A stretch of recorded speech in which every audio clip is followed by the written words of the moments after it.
Bonjour. Alain de Libera, Pensée au Moyen-Âge. Expérience de la pensée de l'intellectuel au XIIIe et XIVe siècle. Crise de la scolastique, conflit de la foi et de la raison. Commencé en islam et importé en Occident.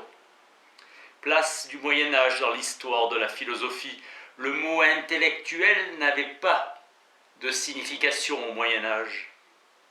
Remonte au XIXe siècle et à l'affaire Dreyfus. Hommes ne vivant pas de la rente du sol et pas contraints à travailler de leurs mains. Les intellectuels universitaires ont pris conscience d'eux-mêmes, faisant métier de savoir, transmettant l'origine grecque et les prolongements arabes et visant à l'instauration d'une sagesse. L'université était le lieu de formation des élites. Les médiateurs de l'idéal philosophique parlent vulgaire comme Dante ou Eckhart. Voie de l'éthique, la scolastique cherche des liens entre Dieu et la nature. La morale sexuelle s'affirme par l'ascétisme, l'idéal de noblesse et la félicité mentale, le bonheur intellectuel, la sérénité. Le médiéviste est un érudit, le visible et l'invisible, superbe enluminure et raillerie. Rendre la parole au texte, donc copier. L'Occident est né en Orient. Le prochain est une onde de propagation dont le centre est partout et la circonférence nulle part. Dans son origine, la philosophie est grecque. Le paradoxe suprême de la culture européenne du Moyen-Âge est que le drame de la scolastique commence chez les Arabes. Le premier grand foyer de culture du Moyen-Âge occidental est Tolède. Tolède est au monde chrétien ce que Bagdad a été au monde musulman.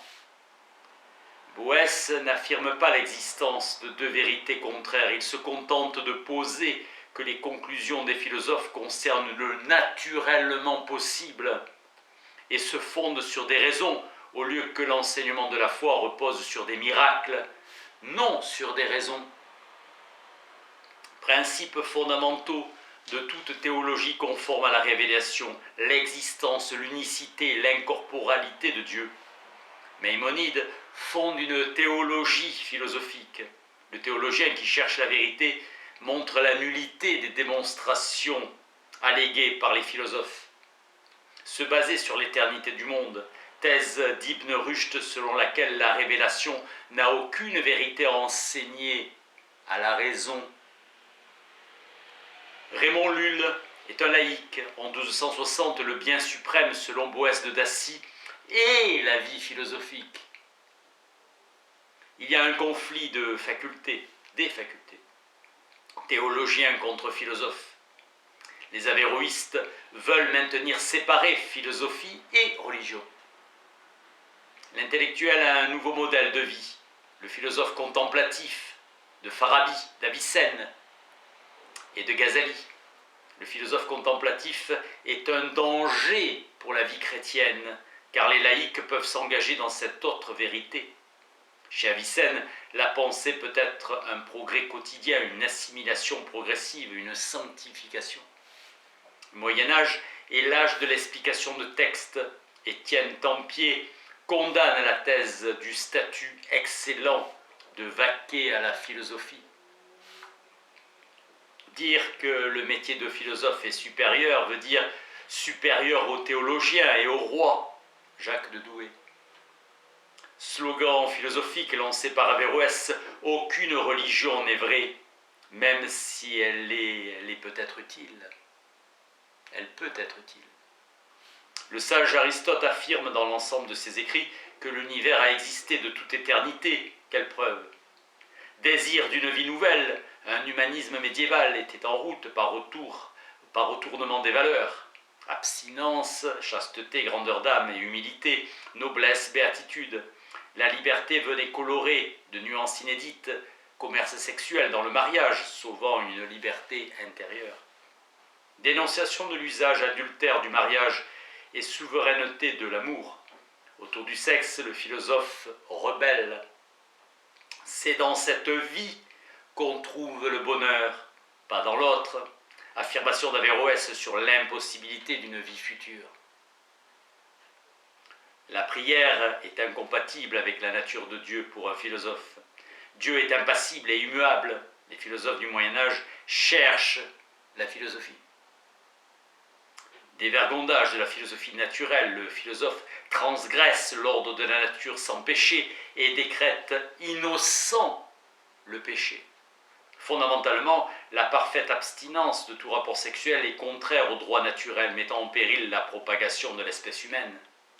Chez le stagirite, la continence et l'incontinence sont la dureté et la mollesse, capacité du continent à dominer en lui le désir violent.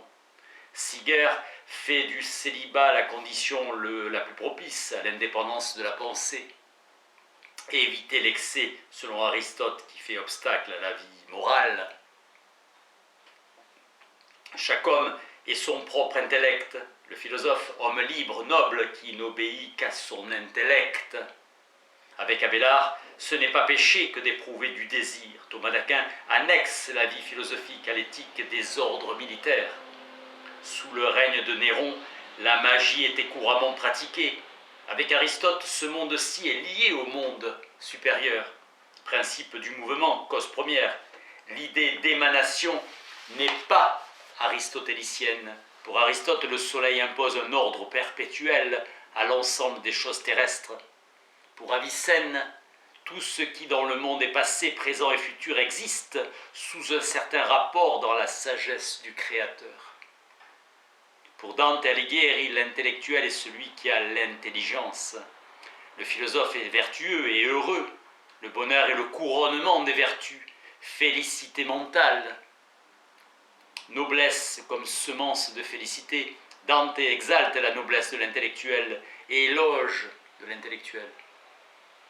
La béatitude se cherche dans la vie contemplative. Le Dante du banquet est comme Siger de Brabant et Boès de Dacie.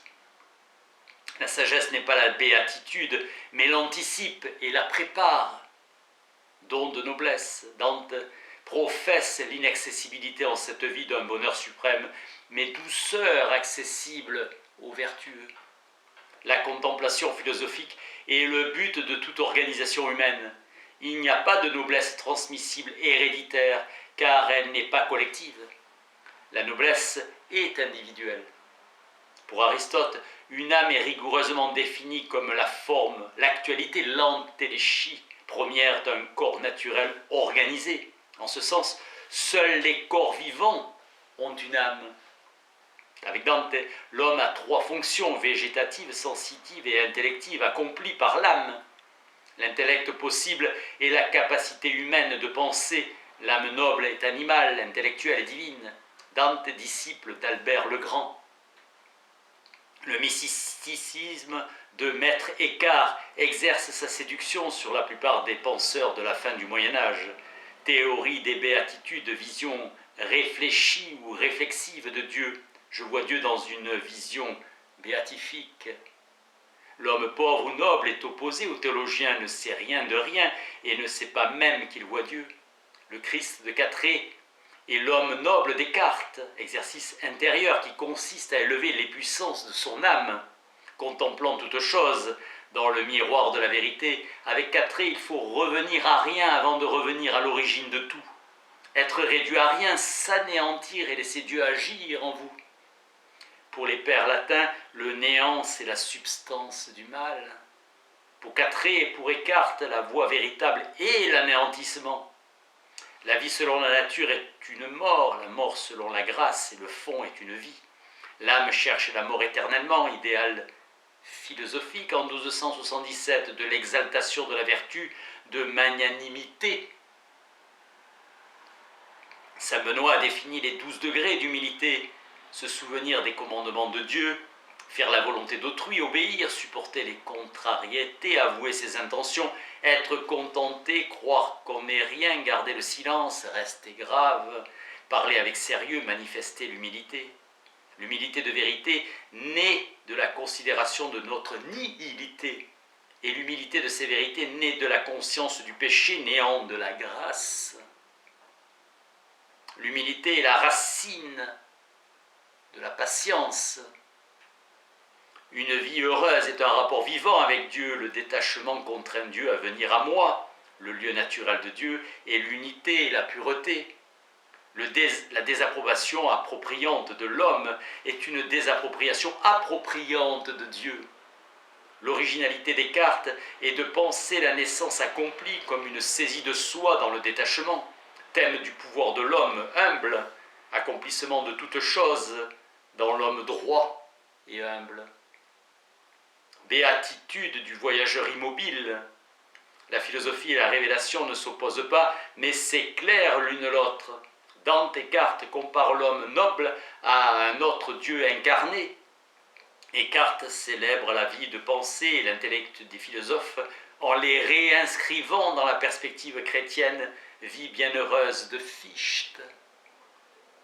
Pensée vacante que celle du Moyen-Âge, forme de vie anonyme, contemplative, ascétique, pauvre et noble, rebelle et paisible, libre et contrainte. Merci.